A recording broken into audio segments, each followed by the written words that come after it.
Futures and options on futures trading involve substantial risk and is not a suitable investment for all types of investors. Past results are not necessarily indicative of future results. When I use the word I in this video, it refers to what I teach in my charting course or what I author in my twice daily oral and written updates. Prices shown on charts and quote boards are in real time and take into account all known activity up to this point in time. And if you'd like to read more of this disclaimer, simply hit the pause key on your video player. Well, good day, all. Ira Epstein of Linn Associates with your financial market wrap-up. And here we are on August 1st, Wednesday, 2018. We're at 4:42 p.m.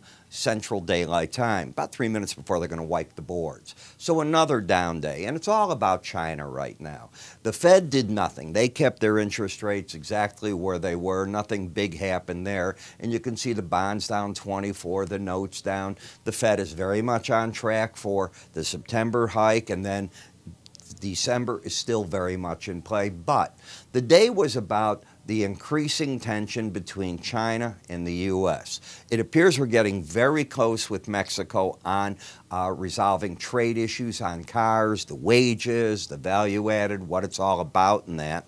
The bigger problem is that President Trump has now told Mr. Lighthizer to go ahead and study what a 25% tariff instead of 10% on another $200 billion of Chinese goods will do. On the other hand, the president held back and did not punish China by putting on the other $16 billion that is available to him basically this week to put it on, and he hasn't done that yet.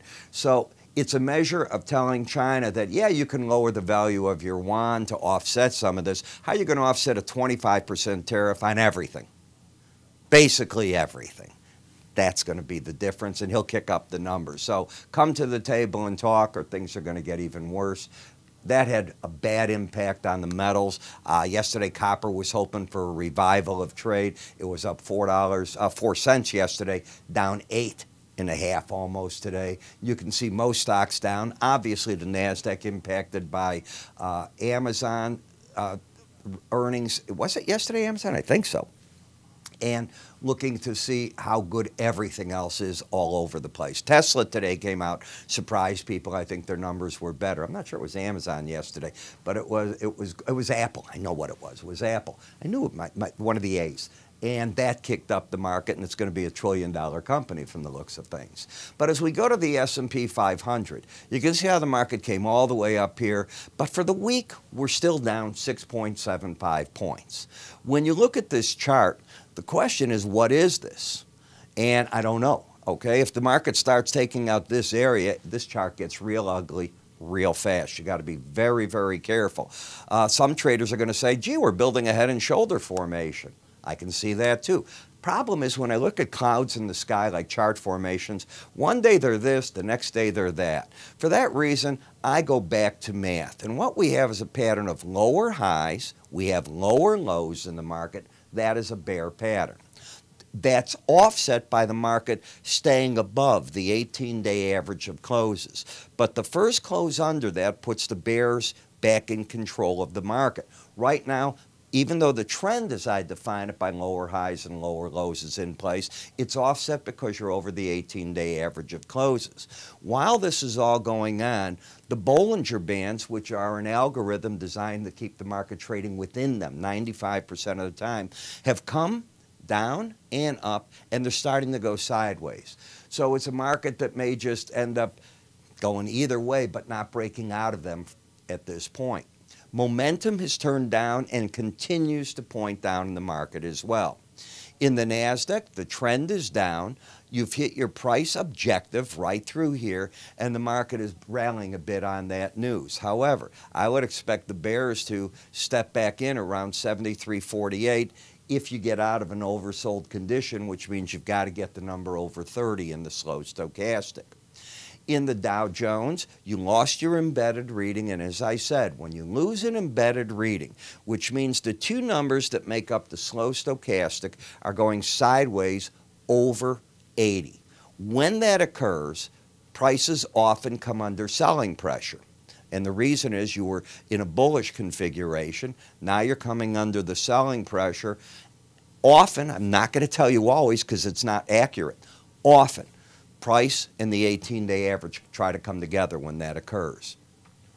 In the Russell 2000, the market is oversold, hit its lower Bollinger Band, but has no rally power right here. You've got the lower highs, lower lows. Because you're oversold, I don't know if the market will see selling into the 18-day average of closes. In the VIX, the market fell right back today to the lower Bollinger Band, and as I said, what I'm noticing, I cannot promise you it's going to continue, but it's been going on for over a year, that each time you're hitting these upper Bollinger Bands, I see call sellers stepping into the market, and against the 18-day average, they seem to be covering.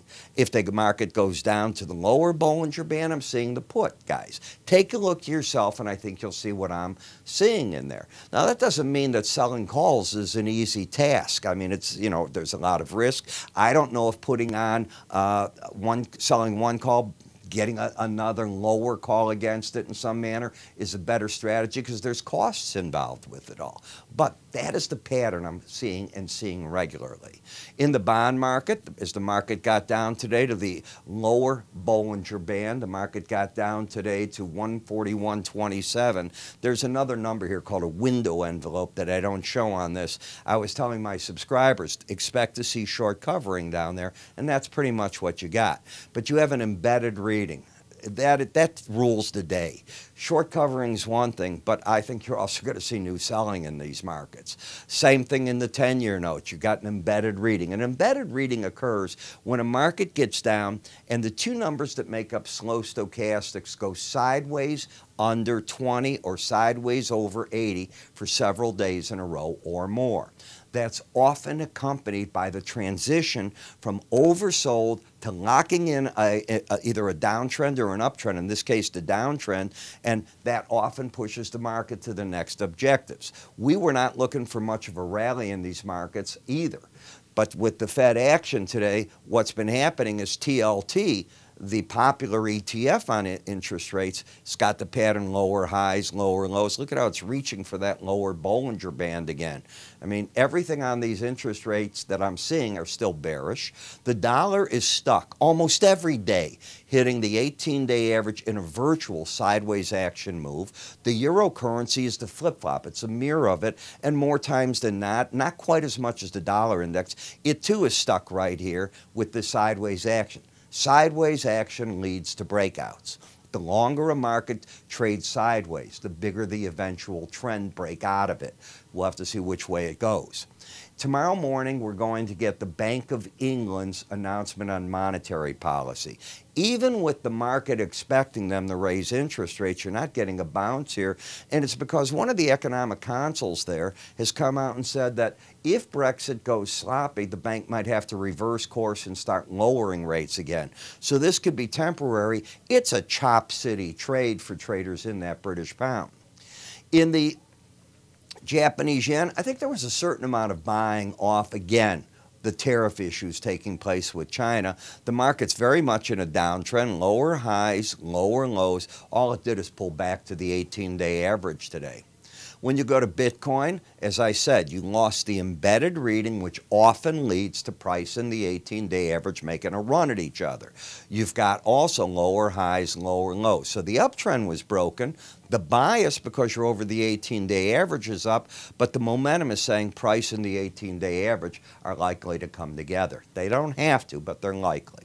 When we come to the Brent versus WTI crude, well, the first thing I have to do is get rid of some of the, I want to make sure we get this all up to date for you because we just got out of the August into the SEP contracts. And as you can see, the market's trying the upside because what's going on in September Brent is, as you can see, while the market slipped and it's back under the 100-day average, it was down 180 points today, the WTI is also falling with it. However, the WTI is not falling quite as much as the Brent, and that's what's making the spread pop to the upside. As long as it's over the red line, which is the 18-day moving average of closes, that means it has bullish bias to the Brent, gaining on the dollar, on the American oil, not dollar, but American grade of oil. So that's what I think you're getting.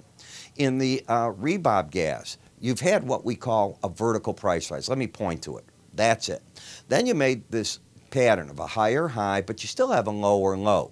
We talked yesterday, and I said that the market had fallen into the first support level. The second one's the 100-day average, which is there. Could it drop to the lower Bollinger Band? It certainly could. It did not get what I call supportive EIA and API numbers, so we'll see what goes on, but it's not a trend either. It's got a higher high, lower low. This market peaked out against the upper Bollinger Band on Tuesday, and today falls right back to the 18-day average. We were talking that we expected to see longs basically bailing against the upper Bollinger Band and the 100-day average, and that seems to be the case that's going on. As you can see, the boards have cleared. Now, I want to bring up something, and I want you to see this. This is our brand new phone application, QT Market Center. And if you have one, delete it on your phone, put on the new one. The features are mind-boggling. Let me explain what I mean. I'm not just hyping it. First of all, look at the new page. You can see it easy. You can set this to the new or the old look, and I'll show you the old look in a minute, because we kept both for you.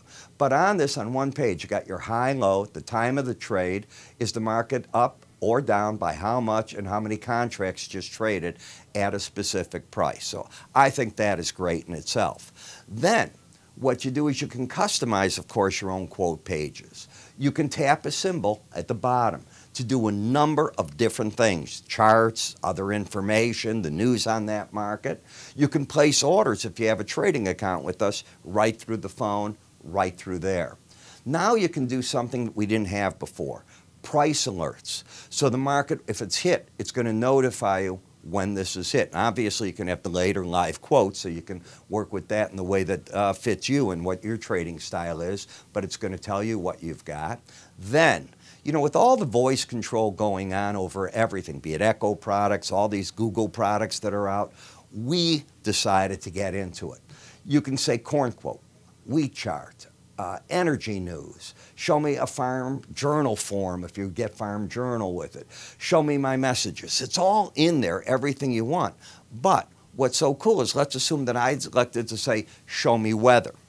It's going to bring up weather charts related to the futures markets, not just like your local news station. We're talking drought monitors, what's going on, different parts of the world, live streaming pages come all through it.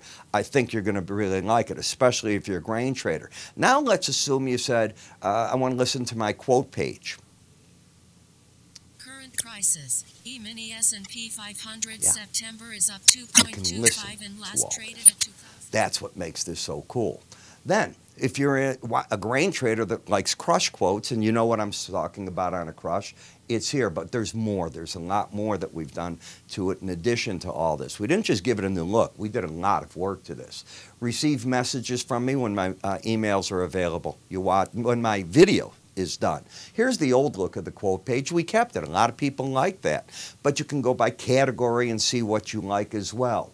Stay up to date with our news, and it's a different look, different news styles that we have on this. Now, remember, you need your user ID and password, but you can go first. You can download these by going to QT Quotes. You'll see that, and you're going to be able to do it on your iOS or your Android phone.